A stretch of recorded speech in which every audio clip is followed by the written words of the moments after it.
Hi అండి, నేను మీ Shilpa Vinay. Welcome to Vinsi kitchen. ఈరోజు వీడియోలో మనం పండు మిర్చి ఉసిరికాయ నిలువ పచ్చడి తయారీ విధానాన్ని చూద్దాము. మీలో ఎంతమందికి తెలిసి ఈ కాంబినేషన్లో నిలువ పచ్చడి చేస్తారని కమెంట్ చేయండి. చాలా టేస్టీగా ఉంటుందండి.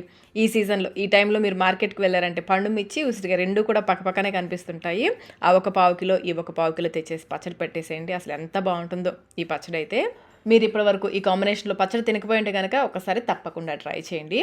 పచ్చడి కోసం ముందుగా పండుమిరపకాయలని శుభ్రంగా కడిగేసి, తొడుమలు తీయకుండా కడగాలి. శుభ్రంగా కడిగేసి తడి లేకుండా తుడిచేసుకుని ఫ్యాన్ గాలికి బాగా ఆరిపెట్టుకోవాలి. ఎక్కడ కూడా తడి లేకుండా ఆరిపెట్టుకోవాలి. నేనైతే పావు కిలో పండుమిరపకాయలతో పచ్చడి పడుతున్నాను. ఇలా కొలుచుకున్న పండుమిరపకాయలని పక్కన పెట్టేసుకోండి. మనం పండుమిరపకాయలు పావు కిలో తీసుకుంటే ఉసిరికాయలు కూడా పావు కిలో తీసుకోవాలి. వీటిని కూడా కడిగేసి తడి లేకుండా ఆరిపెట్టేసుకోవాలి. పండుమిరపకాయలు బాగా తడి లేకుండా ఆరిన తర్వాత ఈ విధంగా ముక్కలుగా కట్ చేసి పెట్టేసుకోండి. ఇప్పుడు స్టవ్ పైన ప్యాన్ పెట్టేసుకుని దీంట్లో 1 స్పూన్ మెంతులు వేసుకుని ఈ మెంతుల్ని బాగా ఎర్రగా వేయించుకోవాలి. మెంతులు 1 స్పూన్ మనకి వెయిట్లో వచ్చేసి 5 గ్రాములు 5 గ్రామ్స్ ఉంటాయి. ఈ మెంతులు మాడిపోకుండా బాగా ఎర్రగా వేయించుకోవాలి. ఇవి బాగా వేగిన తర్వాత 1 స్పూన్ జీలకర్ర, 1 స్పూన్ ఆవాలు కూడా వేసేసి వీటిని 1-2 నిమిషాల పాటు వేయించుకుంటే సరిపోతుంది. ఆవాలు జీలకర్ర ఎక్కువసేపు వేగాల్సిన అవసరం లేదు. 2 నిమిషాల పాటు వేయించేసుకుని వీటిని ఒక ప్లేట్లోకి పోసేసుకుని పూర్తిగా చల్లారనివ్వాలి. ఇవి పూర్తిగా చల్లారిన తర్వాత మిక్సీ జార్లో వేసుకుని గ్రైండ్ చేసుకోవాలి. చిన్న జార్లో గ్రైండ్ చేసుకుంటే మీకు బాగా మెత్తగా గ్రైండ్ అవుతుంది.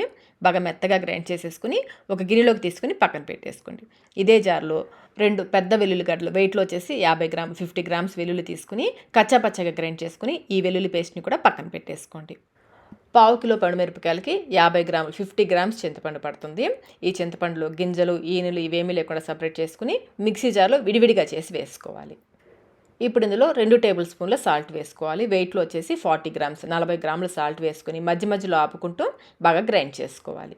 చూడండి, ఈ విధంగా పొడి పొడిగా ఎలాగ గ్రైండ్ చేసుకుని దీంట్లో మనం కట్ చేసి పెట్టుకున్న పండుమిరపకాయలు ఉన్నాయి కదా, అవి వేసేసుకోవాలి. జార్లో పడితే మొత్తం ఒకేసారి వేసేసుకోండి, లేదంటే కొంచెం గ్రైండ్ అయిన తర్వాత మరి కొంచెం పండుమిరపకాయలు వేసుకుని బాగా మెత్తగా గ్రైండ్ చేసుకోవాలి. గింజలు కూడా నలిగిపోవాలి, బాగా మెత్తగా అయిపోయేలాగా గ్రైండ్ చేసుకోవాలి. చూడండి, ఈ విధంగా బాగా గ్రైండ్ చేసేసుకుని మనం పొడి చేసి పెట్టుకున్నాం కదా ఆవాలు, జీలకర్ర, మెంతులు, ఆ పొడి వేసేసుకోవాలి. ఒకసారి ఈ పొడంతా కూడా పచ్చడిలో బాగా కలిసేలా స్పూన్తో బాగా కలిపేసుకుని మళ్ళీ గ్రైండ్ చేసుకోండి. ఇలా గ్రైండ్ చేసుకుంటే పొడి కూడా పచ్చడిలో బాగా కలిసిపోతుంది.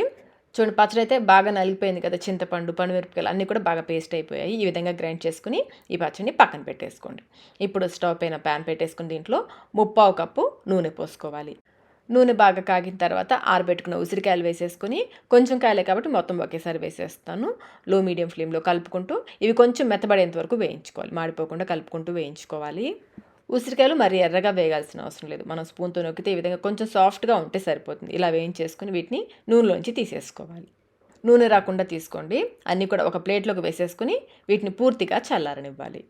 ఇవి చల్లారేలోపు మనం పచ్చడికి పోపు వేసుకుందాము.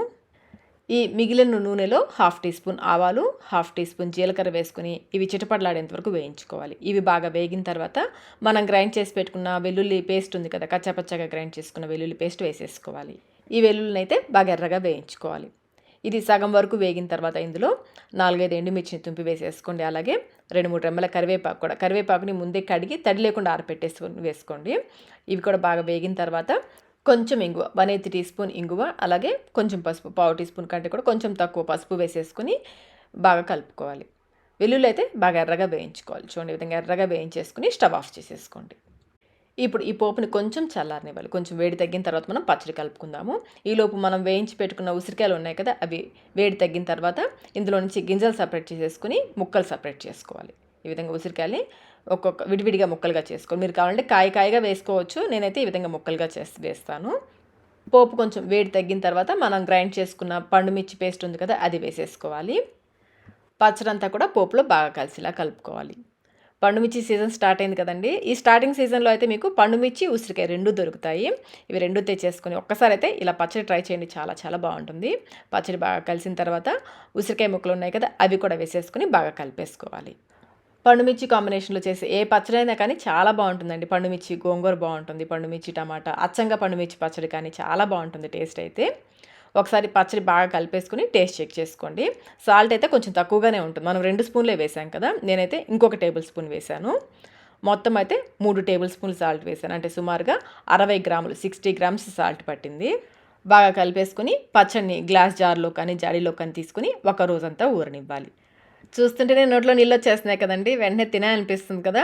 పచ్చడి అయితే ఒకరోజు ఊరితేనే దాని టేస్ట్ తెలుస్తుంది. ఒకరోజు బాగా ఊరిన తర్వాత అన్నంలో వేసుకొని తినండి, రుచి అయితే అదిరిపోతుంది.